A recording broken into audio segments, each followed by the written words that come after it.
Michael Jackson the king of pop, जिन्होंने अपनी life time में 39 गिनीज वर्ल्ड रिकॉर्ड बनाए और 13 ग्रामीज भी जीती। टिल डेट उनका कोई कंपैरिजन नहीं है। पर अगर हम बात करें उनकी पर्सनल लाइफ की, तो it was full of suspicion. चाहे वो ये फोटो हो जिसमें वो एक गैस चैम्बर में सोते हुए नजर आ रहे हैं, या उनके अचानक से स्किन कलर के चेंज को लेकर, या उनके काफ़ी सारी सर्जरीज को लेकर, he was always surrounded by a lot of controversies. And even in 1993, a case was filed against him related to child sex abuse. And if we talk about his death, it was very suspicious too, क्योंकि death के time पे उनके शरीर पर काफ़ी सारे injections के निशान थे and his body was full of chemicals. So let's talk about Michael Jackson's That was life the in beginning detail of the in this end for video. him. Famous or infamous, one of the best known people on the planet ever. Michael Jackson, he was born on 29th August 1958 in Gary, Indiana as an African American, और जिस जगह पर वो रहते थे उसका नाम भी था जैक्सन स्ट्रीट। शुरुआत में उनकी फैमिली की फाइनेंशियल कंडीशंस इतनी अच्छी नहीं थी। That is the reason why his father started a group name Jackson 5, जिसमें माइकल जैक्सन को छोड़कर उनके 4 बड़े भाई भी थे। Jackson was the youngest one and he debuted at the age of 6. But despite being the youngest one, he was the most talented one too. और ये फेज़ उनके लाइफ में काफ़ी सारे स्ट्रगल से भरा था, क्योंकि छोटी-छोटी गलतियों के लिए उनको काफ़ी बुरी तरीके से मारा जाता था। And there was one more thing, his father used to comment a lot about the shape of his nose, और शायद यही रीज़न है कि आगे चलकर उन्होंने अपनी नाक की काफ़ी सारी सर्जरीज़ करवाई। And keeping the fact in mind कि इस टाइम पर उनकी एज बहुत छोटी थी, he debut just at the age of 6, हमारे लिए शायद जिस चीज़ से वो गुज़र रहे थे उसको इमेजिन करना थोड़ा मुश्किल हो सकता है। Would he beat you? Too much.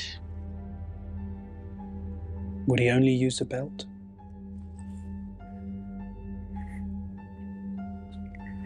Why do you do this to me?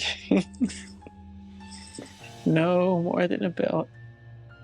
पर अगर हम बात करें about Jackson 5 as a music band, so they were growing and became famous, and in 1968 they signed with a music label called Motown and gave worldwide hits like I Want You Back, ABC, The Love You Save, and I'll Be There, with Michael Jackson as their lead singer. और क्योंकि Michael Jackson इस band के lead vocalist थे, his father used to give him injections ताकि उनकी puberty को delay किया जा सके, so that his voice remains high. और इस टाइम पर माइकल की एज थी सिर्फ 13 ईयर्स, और इन्हीं इंजेक्शंस के चलते आगे जाकर माइकल को काफ़ी सारी हेल्थ रिलेटेड प्रॉब्लम से डील करना पड़ेगा। Now if we come back to the topic, Jackson 5 वो बैंड जिसने मोटाउन रिकॉर्ड्स के साथ काफ़ी सारे पॉपुलर हिट्स दिए थे। Now they move to California, और उनकी फाइनेंशियल कंडीशन भी सुधर चुकी थी। इवेंचुअली इन 1975, 6.5 ईयर्स काम करने के बाद मोटाउन रिकॉर्ड्स के साथ now they sign with a new company called Epic Records, and Epic Records was the same album that established Michael Jackson as a solo artist. और अगर हम बात करें about his solo stardom, that started after the release of his fifth album that was Off the Wall। और इसी album के release होने से पहले Michael Jackson did something that led him to several controversies, and that was his nose surgery। और पहली surgery करवाने के बाद ही faced several breathing problems, and this was the reason कि उन्हें दूसरी बार सर्जरी करवानी पड़ी, and we'll talk about it in the second chapter of the video। Of the wall की सक्सेस के बाद माइकल जैक्सन ने एक के बाद एक काफ़ी सारे माइलस्टोन अचीव किए, जैसे कि 1980 में ही became the artist to receive highest royalty. 1982 में रिलीज हुई उनकी album Thriller became a massive hit. It won 8 Grammys, और इसी के एक गाने बिली जीन पर माइकल जैक्सन ने परफॉर्म किया अपना signature move that was moonwalk in 1983। उनकी एल्बम थ्रिलर की सक्सेस के बाद 1983 में उनका करियर पीक पे था, और इसी साल नवंबर 1983 में he signed a deal with PepsiCo for shooting the commercial, and for this he received $5 million, जो उस टाइम पे किसी भी आर्टिस्ट के द्वारा रिसीव की गई हाईएस्ट अमाउंट थी। और इसी शूटिंग के दौरान देयर हैपेंड एन एक्सीडेंट, जिससे उसके स्कैल्प और उनकी स्किन पर काफ़ी सारे सेकेंड और थर्ड डिग्री बर्न्स आए, जिससे आगे चलकर उनको काफ़ी सारे हेल्थ इश्यूज़ हुए। और इसी एक्सीडेंट के चलते माइकल जैक्सन ने अपनी लाइफ की पहली राइनोप्लास्टी करवाई, और इन बर्न मार्क्स को छुपाने के लिए वो विग और मेकअप जैसी चीज़ों का इस्तेमाल किया करते थे। इस एक्सीडेंट के कंपनसेशन के तौर पर पेप्सिको ने माइकल जैक्सन को ऑफर किए $1.5 मिलियन, जो कि पूरी अमाउंट माइकल जैक्सन ने एक हॉस्पिटल को डोनेट कर दी। और इस एक्सीडेंट के बारे में उनका कहना था कि ये पूरी लापरवाही की वजह से हुआ है, और अगर ज़रा भी सेफ्टी प्रिकॉशंस को ध्यान में रखा जाता तो शायद ये ना होता। But even after all this he started his world tour in 1987 named bad, और ये 1.5 साल तक चला। चैप्टर 2 इसमें हम बात करेंगे माइकल जैक्सन की लाइफ के एक ऐसे फेज़ की that was very rough although even after being such a great human being और इतनी मेहनत करके वहाँ तक पहुँचने के बाद भी his whole life was so tough this phase was the worst now late 1980s में माइकल जैक्सन के बारे में काफ़ी सारी अफवाहें फैल रही थी जैसे कि 1986 में ये फ़ोटो सामने आती है जिसमें माइकल जैक्सन एक गैस चैम्बर में सो रहे होते हैं और लोगों का मानना ये था कि माइकल जैक्सन ऐसा इसलिए करते हैं ताकि वो अपनी एज को 150 ईयर्स तक एक्सटेंड कर सकें and he was also criticise for his change in appearance चाहे वो उनके स्किन का कलर का चेंज हो या फिर उनकी सर्जरीज कुछ लोगों का मानना था कि he bleach his skin because he was not comfortable with his skin colour और कुछ लोगों का मानना था because he had to face racism in music industry he bleach his skin But none of these reasons were true as Michael Jackson was suffering from a skin disorder named vitiligo जिसमें skin अपना pigmentation खोना शुरू कर देती है and Michael used to cover all his body parts using gloves और hats ताकि वो उन spots को छुपा सके और बाद में जब ये rumors बहुत तेज़ी से spread होने लगे तब उनके dermatologist ने ये बात न्यूज़ में आकर भी बताई in 1993 that he was suffering from vitiligo a skin disorder and in order to understand the next thing हमें ये जानना ज़रूरी है कि 1988 में कैलिफोर्निया में आफ्टर स्पेंडिंग $17 मिलियन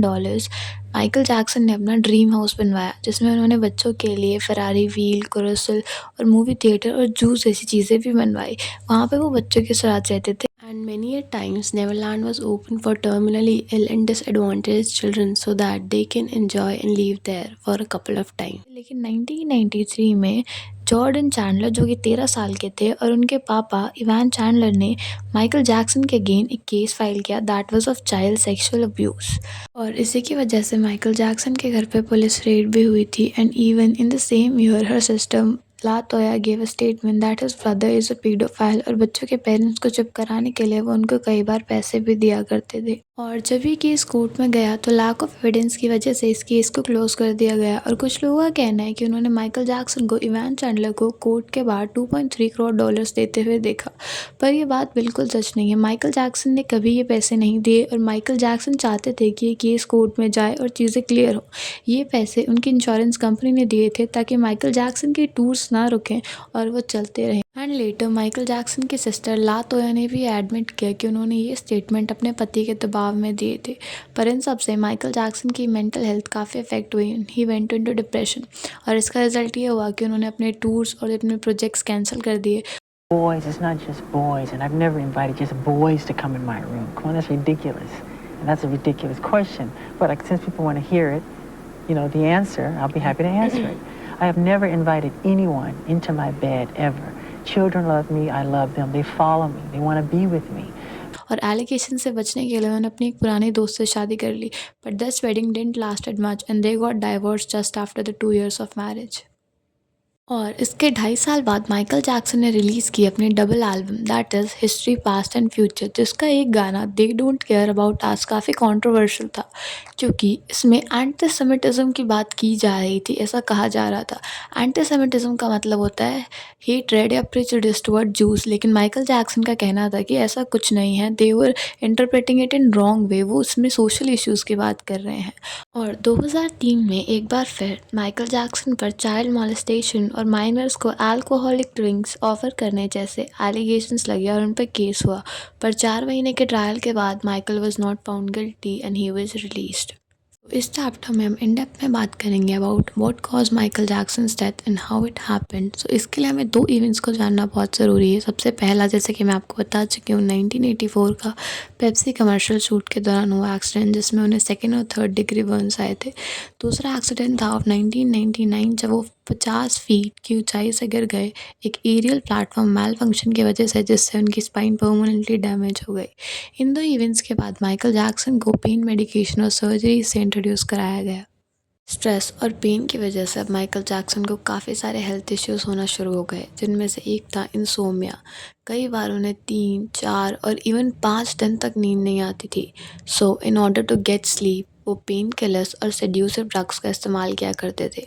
जिनमें से एक था propofol as an anaesthesia use होता है इन सर्जरीज और माइकल जैक्सन को इसका इतना स्ट्रॉन्ग एडिक्शन हो गया था कि वो इसे एज मिल्क रेफर करते थे बिकॉज उसका कलर वाइट होता है and he use to have it every day before sleep और इन सब के 4 साल बाद माइकल जैक्सन ने 2009 में एईजी नाम की एक कंपनी के साथ एक कॉन्ट्रैक्ट साइन किया so that he could perform his comeback concert that was this is it in London.